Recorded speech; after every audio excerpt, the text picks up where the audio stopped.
Sa isang payak na baryo sa paanan ng bundok, may isang lalaking kilala bilang pinakamayamang magsasaka sa lugar. Ngunit sa likod ng kanyang tagumpay, may isang katotohanang pilit niyang itinatago. Ang pangalan niya ay Mang Teryo.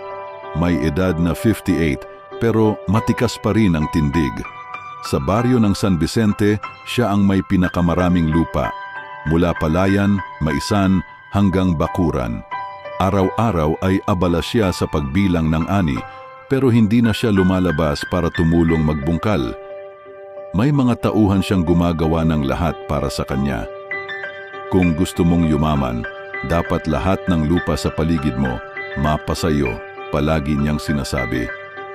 Hindi siya marunong ngumiti sa mga kapitbahay.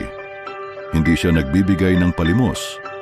Sa tuwing may dumarating na bagyo o tagtuyot, hindi siya nagpapautang ng bigas kahit sobra-sobra ang ani niya. Isang araw, habang siya ay nag-i-inspeksyon ng taniman, may isang matandang babae na balot sa alikabok at pagod ang lumapit sa kanya. Matandang babae, "Mang Teryo, kahit isang sakong palay lang, maawa ka.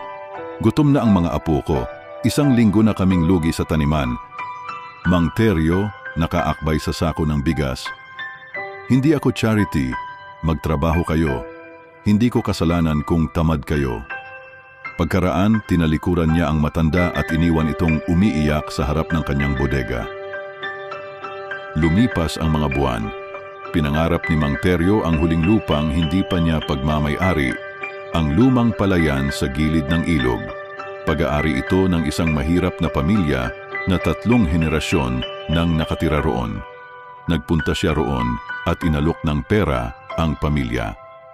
"Ama ng pamilya, patawad po Mang Teryo, hindi po ito for sale. Dito na kami ipinanganak at namuhay." Galit si Mang Teryo.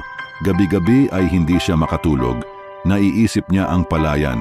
Iniisip niya na hindi siya lubos na tagumpay hanggat hindi kanya ang lahat. Isang gabi, nanaginip siya. Sa panaginip, siya'y naglalakad mag-isa sa kanyang malawak na mga bukirin. Ngunit tuyo ang mga halaman, bitak ang lupa, at wala ni isang taong tumulong sa kanya.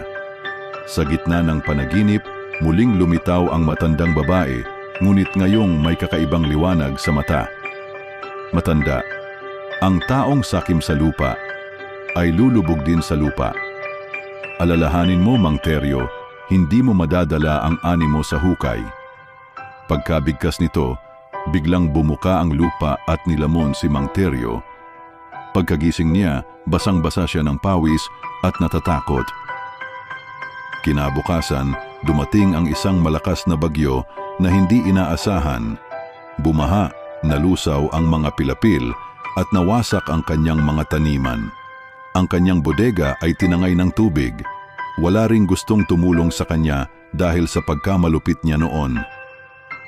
Dahil sa pagkawala ng yaman, napilitan siyang manirahan sa isang kubo sa gilid ng baryo.